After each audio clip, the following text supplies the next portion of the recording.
Bismillahirrahmanirrahim.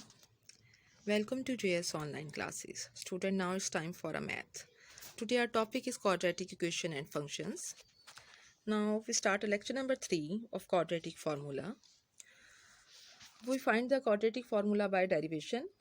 हम उसको drive करके देखेंगे किससे हमारे पास जो स्टैंडर्ड इक्वेशन होती है ax plus bx plus c, हमारे पास जो सिंपल हम मेथड एक्सरसाइज नंबर 1 पे अप्लाई कर चुके हैं उसी के अकॉर्डिंग सॉल्व करेंगे। फर्स्ट लीडिंग कोफिशिएंट हमारे पास a है जो हमें 1 के इक्वल चाहिए होता है, उससे हम अपनी डिवाइड करेंगे होल इक्वेशन को। तो हमारे पास एक्स स्क्वायर को जब हमने जो लीडिंग कोफिशिएंट a था उससे डिवाइड किया तो हमारे पास इस फॉर्म में इक्वेशन आ गई। सेकेंड स्टेप में हमारे पास जो कॉन्स्टेंट टर्म होता है, नंबर टर्म होती है, उसको हम राइट हैंड साइड पर शिफ्ट कर देते हैं। तो हमारे पास जो प्लस c ओवर a था वो राइट हैंड साइड पर जाकर वो माइनस c ओवर a हो गया। क्लियर। हमारे पास जो रूल्स हमने लिखे थे उसके जो स्टेप के अकॉर्डिंग हमने सॉल्व किया था, हमने इधर अपने कंप्लीटिंग स्क्वायर मेथड अप्लाई किया है। हमने b ओवर a का हाफ लेकर उसके स्क्वायर को बोथ साइड पर ऐड किया, तो हमारे पास b ओवर a का हाफ आ गया, b ओवर 2a का हाफ उसका स्क्वायर लेके बोथ साइड पर ऐड किया, हमारे पास इस फॉर्म में आ गया। अब जस्ट हमने इसको अरेंज करना है, b स्क्वायर वाली वैल्यू जो पॉजिटिव है पहले आ जाएगी और माइनस c ओवर a दूसरी तरफ आ जाएगी। इसका एलसीएम लेंगे तो हमारे पास इस फॉर्म में आपकी वैल्यूज़ आ जाएंगी, और यहाँ पर स्क्वायर है तो हम सॉल्व करने के लिए taking square root on both side लेंगे तो हमारे पास ये वैल्यूज़ आ जाएंगी। 4a स्क्वायर का स्क्वायर रूट हमारे पास सिंपल 2a में आ जाएगा, लेकिन ऊपर हमारे पास square root as it is ही रहेगा। तो plus 2 over b over 2a है वो हमारे पास शिफ्ट हो जाएगा राइट हैंड साइड पर, माइनस b ओवर a हो जाएगा। अब एलसीएम लेंगे, उनके प्लस माइनस आ रहा है तो 2 ओवर a है, तो हमारे पास ये देखें 2 ओवर a इसके साथ जब हम कट करेंगे तो माइनस b और ये एज इट इज़ आ जाएंगी वैल्यू। और हमारे पास प्लस स्क्वायर रूट को जब हमने सॉल्व किया प्लस माइनस में वैल्यूज़ आई तो हमारे पास ये फार्मूला ड्राइव हो गया, क्वाड्रेटिक फार्मूला।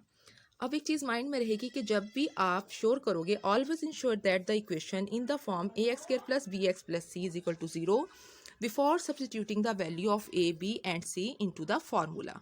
आपने अपनी जो क्वेश्चन होगा, ये गिवन आपको इक्वेशन दी गई होगी, सबसे पहले आपने उसको क्वाड्रेटिक जो हमारे पास standard form of quadratic equation होती है उस फॉर्म में लाकर फिर उसको आगे फर्दर सॉल्व करना है। हमारे पास यहाँ पर है ax square plus bx plus c where a is equal to not is equal to 0, ये हमारे पास फार्मूला है। और a नॉट इक्वल टू 0 आपको क्लियर हो चुकी है कंडीशन कि अगर ये 0 को इक्वल हो जाएगा तो हमारे पास ये क्वाड्रेटिक इक्वेशन ही नहीं रहेगी, क्योंकि ये होल टर्म जो है हमारे पास 0 के इक्वल हो जाएगी और रिमेनिंग हमारे पास ओनली एक लीनियर इक्वेशन बचेगी। अब आगे हमने फर्दर सॉल्व किया है कि बी स्क्वायर माइनस 4ac की जो वैल्यू है, अगर इसको हम ये हम आपके ऑब्जेक्टिव में भी अप्लाई होंगी चीज़ें, ये greater than zero mean positive values होंगी तो टू रियल सोल्यूशन आएंगे।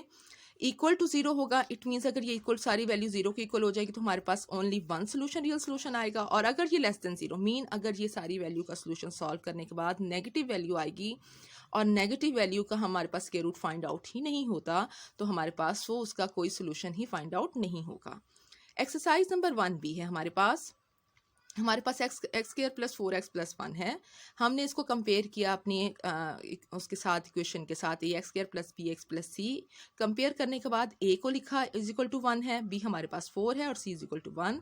माइंड में रहे कि इसका प्लस माइनस का साइन भी ज़रूर लिखना है। और आगे आपने फॉर्मूला लिखने के बाद इस वैल्यू को सब्सटीट्यूट करेंगे तो हाफ क्वेश्चन तो आपका यहीं पर सॉल्व हो गया कि आपने इसको कंपेयर कर लिया, आपने इसकी फॉर्मूला लिख दिया और उसमें वैल्यूज़ को सब्सटीट्यूट कर दिया। फर्दर आपने इसकी वैल्यूज़ को सॉल्व करने के बाद वन टाइम एडिशन के साथ और वन टाइम सब्ट्रैक्शन के साथ सॉल्व करेंगे तो आपके पास आंसर आ जाएगा -0.27 और -3.73। और आपने इस अपनी वैल्यूज़ को सोल्यूशन सेट की फॉर्म में ही लिखना है स्टूडेंट्स। ओके, डी पार्ट है 3x square minus 5x minus 17 is equal to 0 है। कंपेयर करोगे आप इसको ax square plus bx plus c is equal to 0 है, a इज इक्वल टू 3 है, b is equal to -5 and c is equal to -17। Formula लिखेंगे, फार्मूले में values को सब्सटीट्यूट करेंगे और उसको फर्दर सॉल्व करेंगे तो आपके पास 2 वैल्यूज़ आ जाएंगी और आप आंसर को सोल्यूशन सेट की फॉर्म में ही लिखेंगे। एफ पार्ट है -5x square plus 10x minus 2 is equal to 0 है, a is equal to -5, b is equal to 10 and c is equal to -2। Formula लिखेंगे, वैल्यूज़ को सब्सटीट्यूट करेंगे और उसको सॉल्व करेंगे। अब माइंड में रहे बात, अगर -5x है तो आप इसको माइनस इग्नोर नहीं करेंगे, a की वैल्यू हमारे पास -5 है, b पॉजिटिव 10 और c -2। अब देखें पॉजिटिव 10 था तो माइनस हमारे पास फॉर्मूले का था तो वो -10 में कन्वर्ट हो गया। क्लियर हो गया। छोटे छोटे से स्टेप हैं स्टूडेंट्स, इनको आपने ध्यान से चेक करना है और इसको माइंड में रखते हुए क्वेश्चंस को सॉल्व करना है। क्वेश्चन नंबर 2 है solve each of the following question. हमारे पास क्वेश्चन है x square plus 5x is equal to 21। Question number 1 में आपको जस्ट हमने एप्लीकेशन बताई थी क्वाड्रेटिक फार्मूला की। इसमें हमारे पास ऑलरेडी हमें एक स्टैंडर्ड फॉर्म में ही क्वेश्चन गिवन होती थी, बट क्वेश्चन नंबर 2 में हमने इसको पहले कन्वर्ट करना है।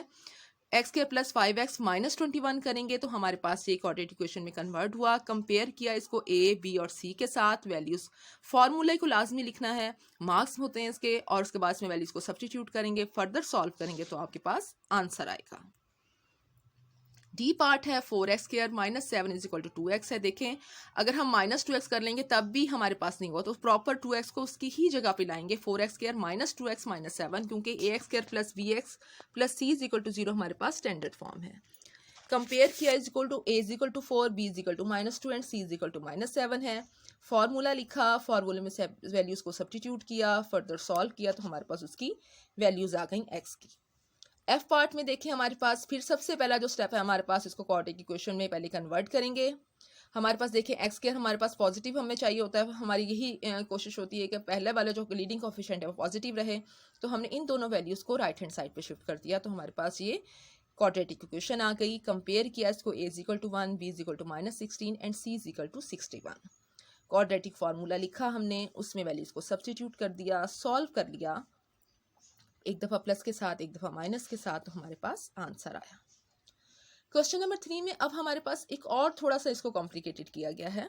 कैसे, आपने जस्ट यहाँ पर अभी तो ये सिंपल मल्टीप्लाई करने के बाद होगा, बाकी क्वेश्चन में आपने आइडेंटिटीज़ को भी अप्लाई करना होगा। फॉर अभी देखेंगे हम इसको सिंपल मल्टीप्लाई किया और इसको हमने कन्वर्ट कर दिया लेफ्ट हैंड साइड पर, तो हमारे पास क्वाड्रेटिक इक्वेशन आ गई है।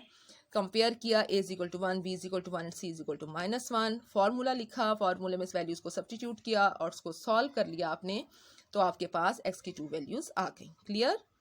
सी पार्ट हमारे पास है x माइनस 1 का whole square minus 2x is equal to 0 है। यहाँ पर देखें x माइनस 1 का होल स्क्वायर की आइडेंटिटी अप्लाई हो रही है, जो क्या है a माइनस b का whole square is equal to a square plus b square minus 2ab। आप क्लास 6-7 से आइडेंटिटीज अप्लाई करते आ रहे हैं ना, तो ये पहले आइडेंटिटी अप्लाई करके उसको सॉल्व करेंगे। माइनस 2x हमारे पास माइनस 4x हो गया, तो एक क्वाड्रेटिक इक्वेशन कन्वर्ट हो गई। इसमें a, b और c के साथ कंपेयर किया, आपने फार्मूले को लिखा, फार्मूले में वैल्यूज को सब्स्टिट्यूट किया और उसको सॉल्व कर लिया। क्लियर। और हमारे पास को एडिशन और सब्ट्रैक्शन के साथ तो हमारे पास 2 वैल्यूज आ गई। एफ पार्ट है इसका 4x माइनस 3 का whole square plus 4x plus 3 का whole square is equal to 25। अब देखें यहाँ पर 2 आइडेंटिटीज अप्लाई हो रही हैं, एक a माइनस बी का होल स्क्वायर और दूसरी है a प्लस बी का होल स्क्वायर की। a माइनस बी की आइडेंटिटी हम पीछे लिख चुके हैं, यहाँ पर a प्लस बी की होल स्क्वायर की आइडेंटिटी भी वही सिंपल है, उसमें एडिशन ही आता है। उसके अकॉर्डिंग इसको हम ओपन करेंगे तो ये देखें ये वाला पोर्शन एक आइडेंटिटी है और ये दूसरी आइडेंटिटी है, यहाँ पर ओपन हुई है। फिर उसको सॉल्व किया तो आपके पास यहाँ पर 24 जो है वो 24 से कैंसिल हो गया और आगे सॉल्व किया तो हमारे पास ये वैल्यूज आ गई। 2 मेथड है इसको सॉल्व करने के, एक तो आप इस तरह से डायरेक्ट कर सकती हैं, लेकिन जो दूसरा मेथड प्रॉपर जो हम करते हैं कि आप इसको ax square plus bx plus c की फॉर्म में लिखोगे, जिसमें आपका b 0 है, a 7 है और c is equal to minus 7 है। ठीक है, और क्वाड्रेटिक फार्मूले में वैल्यूज को पुट करोगे देन तब भी आंसर यही आएगा। क्लियर हो गया आपको कि तब भी आंसर आपका यही आएगा। ये इस तरह से भी आप सॉल्व करके देखें तो सॉल्व हो जाएगा। ओके स्टूडेंट्स, होमवर्क है आपका exercise number 1b, question number 1 के रिमेनिंग पार्ट्स हैं b c e, question number 2 के रिमेनिंग पार्ट्स हैं b c e और क्वेश्चन नंबर 3 के remaining parts b d e हैं। हम पहले लेक्चर में भी आपको बता चुके हैं कि आपने जो जर्नल्स आपके गिवन हैं वो होमवर्क और क्लास वर्क के लिए नहीं है। एक आपने जर्नल 1 है और दूसरा जर्नल 2।